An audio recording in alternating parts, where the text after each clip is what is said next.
Anyway, you know, Brian, the biggest thing when you can give people a surprise. I wonder if Heyman learned something from this. There's not a surprise of this magnitude on every single one of these WWE premium live events. So when they get one, the people came unglued. All of a sudden, in the middle of the show, they play a video game spot for their new video game. John Cena on the cover. And then suddenly, Cena's music plays, and out comes Cena. And the babies went in the air. Did you see that fucking pop? Yeah, and you say, you talk about surprises. This was a major surprise. No one knew Cena was going to be in England. I guess, was he shooting a movie? And that's how that worked out, that he was there and shooting a movie or something. Yeah, I don't know, but that's the thing. This isn't him showing up at a show in LA or a show in New York. This is London. No one expected him to be there. Those people went nuts. Oh, my God. And it lasted a while, too. And, when he slides in the ring, the place goes even bat shittier. And he did the promo, and again, he's so natural. I'm not going to recount everything that he said, but he put the people over. And he wondered why that the WWE took this long to do a pay-per-view because it's been over 20 years. And then he started talking about, I don't know if they made this reason up, but I don't think that anybody has, in modern times, have people in the office said, we don't want to do a pay-per-view in England because the fans will be too loud and it'll distract from the show. I don't know if that is the reason, but word has gotten out over the years that if the fans react in a way that Vince may not want them to, that they may get the Bizarro World or something. So that part of the story's out there. Well, I think it was just basically when they were trying to sell pay-per-view still, they couldn't fucking sell a goddamn pay-per-view at 3:00 in the afternoon on a Saturday or whatever. So, but nevertheless, John put him over. You are the show. And you've earned his respect, my respect, blah, blah, blah. And they chanted for him. And he put, the UK audience, it sounded like Jackie Gleason. And the Miami Beach audience is the greatest audience in the world. And then he announces he's there to bring WrestleMania to London. And that's when I realized, okay, where was WrestleMania supposed to be next year? Oh, geez, I forget. I mean, the bidding's over. I think it's done. It is going to be somewhere next year. Well, how long do you think it's going to take them to get to Wembley Stadium? However long it takes to get some government subsidies. No. I got the idea from this. Just mark it down now. I don't know if it's going to happen, but mark it down. I said it.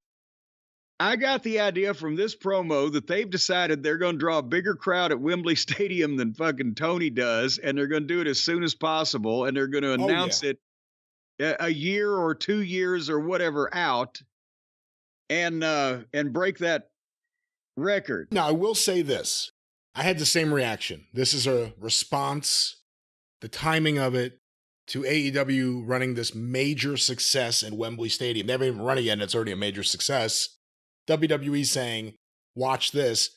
You think your fans are excited. We're going to get these people pumped up.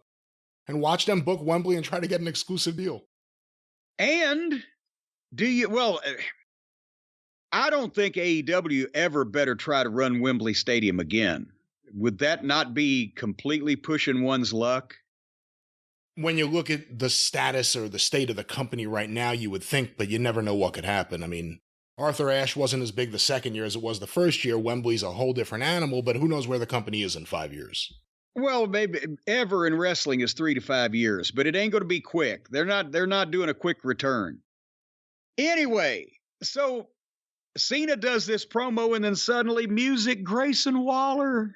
God damn it. And the fans were chanting, shut the fuck up. And he shits on the idea of WrestleMania in England. It needs to be in Australia.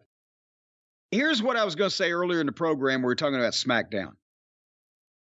This guy is not going to... He's playing a heel. Either they're telling him to do this or this is the kind of stuff he wants to do.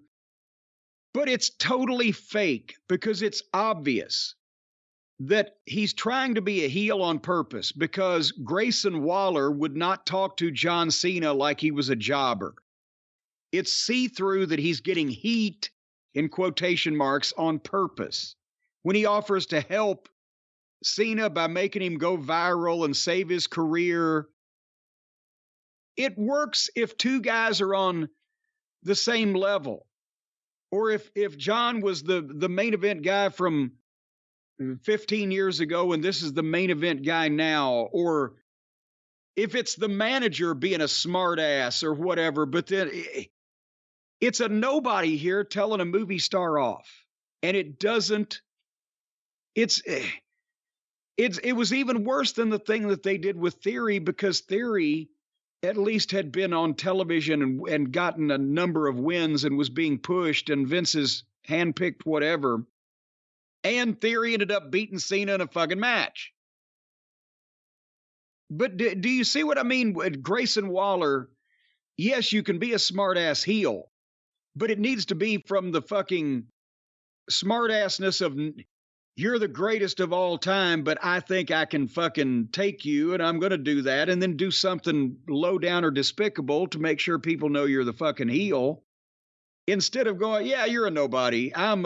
You can't be that delusional, right? You know, I thought when Cena came out there, okay, he's going to do something, and then one of the lower card guys will come out there so Cena can hit his finish and get a big pop. And when he made the big announcement, not even an announcement, just the proclamation of why he was there, the ridiculous reason that he gave for why he traveled across the world to go to this show, but he delivered the ridiculous lines pretty well. When he was doing that, I'm thinking, oh, they're not going to do an angle here. This is perfect. He's going to come out here. These people are going nuts. He said what they want to hear. Leave on a high note. Mean Gene announces, we have a record audience. No one attacked Mean Gene. He left right after he said that. So when Waller started coming in, I groaned. I'm like, oh, of course they have to do this. Of course, Carlito has to confront Steve Austin at WrestleMania. It's always the same thing. And then it went on too long. Yeah. That was the other thing. If it was a quicker thing, it'd be something to talk about. John wasn't long. But once that Grayson Waller came out, he kept going on the mic. Time slowed to a crawl. And then, basically Cena listens to the whole spiel and then passes on the offer and turns to fire up the crowd, and Waller nails him from behind and gets some heat on him for a second, takes his shirt off, and Cena stands up and just picks him up and gives him the F you, and then walks off.